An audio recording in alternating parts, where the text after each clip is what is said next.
महात्मा फुले समता परिषद महानगर प्रमुख उमेश महाजन यांचे ओबीसीतून मराठा समाजास आरक्षण नको, भर पावसात आमरण उपोषण। धुळे शहरातील क्रांतीसूर्य महात्मा फुले पुतळ्याजवळ महात्मा फुले समता परिषद महानगर प्रमुख उमेश महाजन यांनी भर पावसात महात्मा फुले पुतळ्यालगत आरक्षणाच्या मुद्द्यावर आंदोलन केले, ज्यात ओबीसी कोट्यातून मराठा समाजास आरक्षण नको या मुद्द्यावर आंदोलन करण्यात आले असून आमरण उपोषण सुरू केले आहे। याआधीच 350 जाती 17% समाविष्ट असून त्यात देखील जरांगे पाटील आरक्षणाची मागणी करीत आहेत। सदर मागणी चुकीची असून मराठा समाजास आरक्षण मिळावे, परंतु ओबीसी कोट्यातून नको अशी प्रतिक्रिया या ठिकाणी उमेश महाजन यांनी दिली आहे। मराठा समाजाचे नेते जरांगे पाटील यांच्या मागील काळात आंदोलनानंतर अगोदरच 10% मराठा समाजासाठी आरक्षण देण्यात आले असून पुन्हा आंदोलन करून आंदोलनातून 10% ऐवजी 16% आरक्षण करावे व सरसकट आरक्षण देण्यात यावे अशी मागणी करीत आहेत। सदर या मागणीला आमचा विरोध नाही, परंतु मागणी ओबीसी कोट्यातून करीत असल्याने आमचा विरोध असल्याचे देखील त्यांनी या ठिकाणी सांगितले। तर ओबीसी कोट्यातून आरक्षण नको अशी प्रतिक्रिया महात्मा फुले समता परिषद महानगर प्रमुख उमेश महाजन यांनी दिली असून या प्रसंगी धीरज माडी, भांबरे आदी पदाधिकारी उपस्थित होते।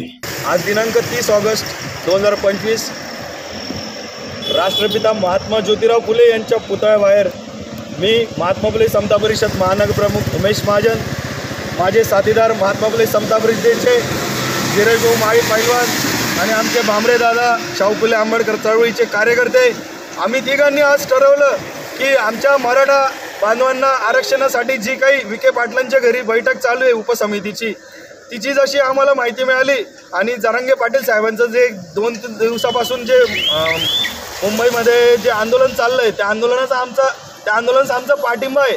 खरोखर मोठ्या भावाला आमचे भुजबळ साहेबही सांगत आलेले आहेत की मराठा समाज आमचा मोठा भाऊ आहे आणि मोठ्या भावाला आरक्षण हे दिलंच गेलं पाहिजे, पण ते आमच्यातनं नको, ओबीसी बांधवांमधून नको। अहो, ओबीसीमध्ये आधीच 350 जाती 27% आरक्षण, त्यातल्या त्यात 10% SC ST प्रवर्गासाठीचं आरक्षण आणि 17% ओबीसीच्या 350 जातींमध्ये एवढी आधीच गर्दी झालेली आहे। आम्हालाच इथे प्रॉपर न्याय मिळत नाही आहे। शैक्षणिक, सामाजिक, राजकीय, आर्थिकदृष्ट्या आम्ही अजूनही पिछाडीवर आहोत। जात न्याय जनगणना व्हावी ही महात्मा फुले समता परिषदेची आधीपासूनच मागणी आहे, त्या मागणीला पूर्तता होत नाहीये।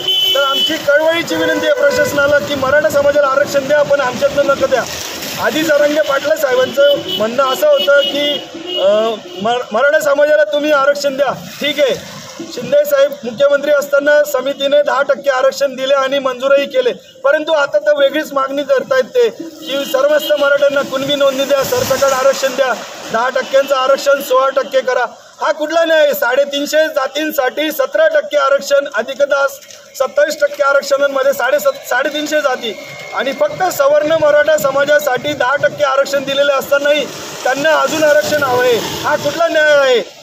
साखर कारखाने कोणाचे आहेत आपल्याला माहिती आहे, शिक्षण संस्था कोणाचे आहेत आपल्याला माहिती आहे, ग्रामपंचायतीपासून तर मुख्यमंत्र्यांपर्यंत कोण कोणत्या पदावर आहेत या समाजाचे हे आपल्याला सगळं माहिती आहे। एवढा मोठे मराठा समाजाचे मुख्यमंत्री असताना हा विषय का छेडला गेला नाही आणि आत्ताच हा विषय घेऊन महायुती सरकारला आणि विशेष करून सन्माननीय मुख्यमंत्री, राज्याचे कर्तबगार मुख्यमंत्री देवेंद्रजी फडणवीस साहेब यांना टार्गेट केलं जात आहे।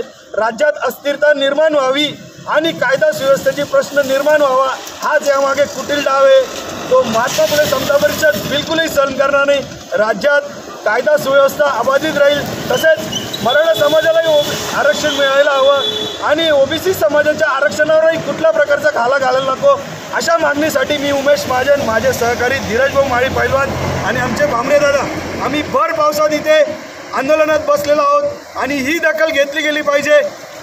इतर सहकाऱ्यांचं तर मी सांगू नाही शकत, परंतु माझ्या मागणी जे कलेक्टर साहेबांपर्यंत, SP साहेबांपर्यंत पोहोचल्या आणि तसं मला लेखी स्वरूपात मिळाली तरच मी या आरक्षणाच्या आंदोलनातून उठणार आहे। समस्त ओबीसी बांधवांसाठी मी सपोर्ट करतो आहे। शाहू फुले आंबेडकर चळवळीचा मी कार्यकर्ता आहे। यामागे कुठलाही वेगळा हेतू नाही आहे। वंचितांना, शोषितांना, ओबीसींना न्याय हाच एकमेव माझा अजेंडा आहे महात्मा फुले समता परिषदेच्या महानगर शाखेच्या वतीने आणि त्यासाठीच मी ते आंदोलनाला भर पावसात बसलेलो आहे। हे आंदोलन वरिष्ठ पातळीवर दखल घेतल्यापर्यंत चालूच असणार आहे, मग त्याला किती वेळ लागला चालेल। धन्यवाद। जय भीम, जय फुले, जय शिवराय, जय जय जय जय भगत सिंग।